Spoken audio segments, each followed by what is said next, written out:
So we're back. We're back. We're back for more Filibuster. Back and better than ever. Wow. We're back. We're back. We're back.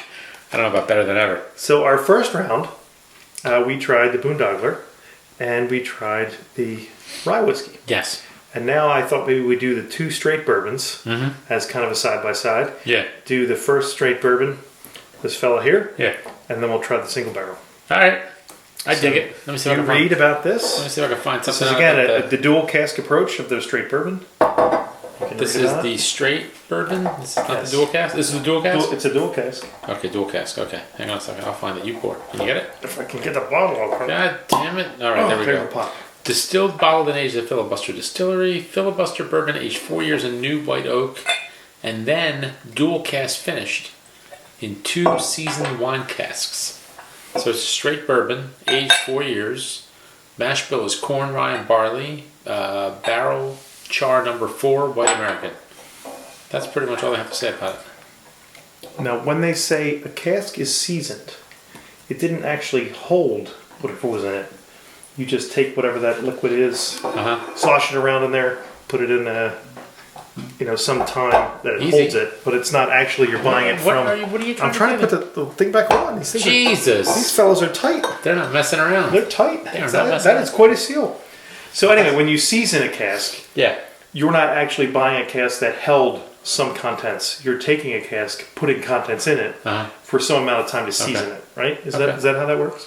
Who knows? Cheers. Do I look at the distiller? Do I look at Just curious if you knew. I know nothing. I just know how to drink. Do you? Well, you spilled a little earlier. You're just mean. I'm a mean drunk. Mean drunk. Did we say cheers? One more time. We did. All right. Cheers. Cheers. That was weak, but whatever. Whatever. My big meat hand. I ruined the ring. That's okay. It's got some vapors on the nose. And again, they're all at 45. Yeah, this one feels hotter though. So that I thought that the rye was vapory. You're thinking that this is vapory. They're all at the same ABV. So yeah, it's weird. The vapors shouldn't really be there, but I agree with you. I just had a weird note. And it was 70% corn, 20% rye, 10% barley. They didn't right? say. It just says. Wait, where is it? Mash bill just says corn, rye, and barley, but they don't give you percentages. I think on the back of the bottle. Does it? Back of the bottle? Back of the bottle. Filibuster bourbon is 70% corn, 20% spicy rye, 10% nutty barley. Aged for less than 4 years. Wasn't that your name in high school? Nutty barley? Nutty barley. Or spicy rye. You were nutty barley. I was spicy rye. Because that was so spicy. You're a saucy fellow.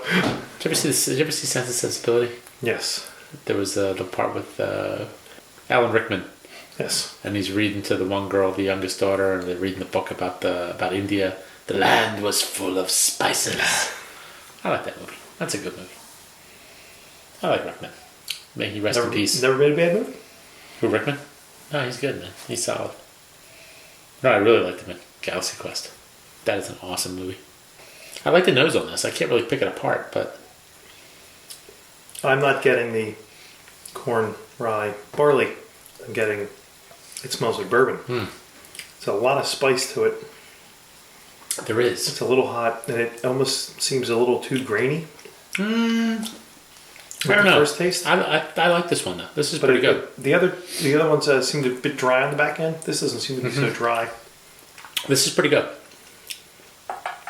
This is actually pretty good. I like this a lot better than this one. I didn't like the Boondogler. I didn't care for that. This is pretty good. I'm not saying it's great, but it is good. I think I like the rye better. Which I'm surprised at because I'm not a big rye guy, but maybe I am. For this one, it almost seems as if the flavors are one after the other instead of blended. Okay. Like almost like you're getting the corn, you're getting the rye, you're getting the barley, as opposed to a compound. So it's a parfait, not a pudding. Yeah, exactly. Exactly. And well, everybody does love a parfait. Who doesn't love a parfait? I love a parfait. Layers! You know what else comes in layers? Cakes. Everybody loves cake. You know what else is layers? Onions. Onions. You gotta peel away the onion. Yeah, peel away. I would probably say this is a B for me. It's a B for you, donkey? It's a B. Donkey. Donkey. Donkey. You hurt my feelings again. Had I had any. Yeah, but that would make me an ogre. I had any. You're a charming and delightful donkey. I'm an ogre. I mean, what's better? I don't know. Really?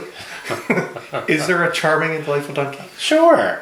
Come on, All right. Eddie Murphy was delightful in Shrek. Enough of this nonsense. And he got the dragon. Let's migrate. And he got the dragon. Let's migrate into the What do next we do one. now? Oh, We're going to Big go Mama. branch out to the Big Mama. Papa.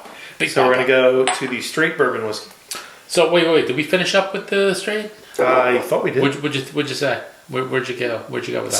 So for me, that's a B. It's probably Yeah, 85. I would agree. Yeah, it's like 85, 86. Yeah. Yeah, it's not bad. It's pretty good. It's decent. Again, this one was my least favorite. This one was like, I like this a lot. That was really good. So I'd say, like, I'm with you. This was marginally better than this, and this was marginally better than that. Yeah. Actually, no, this was a whole lot better. I think it was better. Yeah. I think it was better. So. But now we'll try this one as sort of a vertical tasting. Okay. This is their straight bourbon, similarly. But now instead of being dual cask, it's a small batch. It's handcrafted, and this is their single barrel. So instead of having What is multiple handcrafted? barrels, someone picked the bottle up and poured it out. Well, you're doing that. I'm handcrafting this. You're hand pouring. I'm handcrafting. Your hand. So read a bit whilst I pour. Well, I gotta find it first. I gotta see where it is. Where is it at? Where is it at, son? I'm trying. This is the Single Estate. This is Single Estate Straight Bourbon. Yes, single state exclusive bottling. You're right. Okay, here we go. Introducing the first Single Estate in bourbons. To keep the diversity, Filibuster is only releasing a limited number of bottles per batch, and each barrel shall have a unique ABV. This is unlike any other single barrel you've tasted. That's all they say. So this is at 114.6. Who knows what the next one will be at, I guess. Let's see. Oh, here we go. Making whiskey is a passion we share in every drop of Filibuster. Extremely limited release. To keep the diversity of the barrels, we shall only release a finite number of bottles, and all batches shall have a unique ABV. After monitoring closely and allowing to age in our own 25,000 square foot of non-controlled temp rickhouse, only 5 barrels passed our tasting test, and hence became batch 1. All the single estate barrels are aged on a 11-foot-high bunker that had an extremely close proximity to the boiler, where the humidity and evaporation caused the proof to drop, which is why we think single estate not only will intrigue your palate, but will make you want more. Interesting. As you can see, there's a tremendous amount of information on the back of the bottle. What do we got there? Where it tells you the water source is Virginia limestone. It's aged 2 years and 4 months. The ingredients are corn, rye, and barley. The source of the corn, rye, and barley are Shenandoah HWK Farms. It was fermented for 72 hours, bottled at 120 proof. The barrel number was D118I120. The bottling date was 10/3/2020. So this is 2 months since they bottled it. Okay. Not quite. It's barreled by Sid. Sid, I think maybe you've done a good job here. And the barrel type, 18-month air-dried barrel.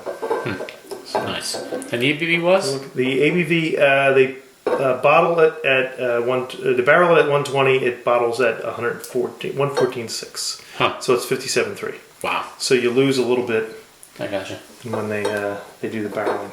Sir? Cheers. One more. It's a little better. I'm afraid my ham fist is going to shatter the glass. So gotta back it off. Wow. Now that should be vapory because there's a lot more alcohol in there. It smells very sweet. Oh, do you know what I almost Maybe got? a little citrusy. You know what I was getting for a second there? Like a soda, like a birch beer, or like a birch beer and like a black cherry. That's odd. Like a black cherry Wishniak. I don't know, it just popped into my head. Oh, that's just an odd note to not that it's wrong, just it's an odd note. Yeah, I mean, again, this was just like Yeah.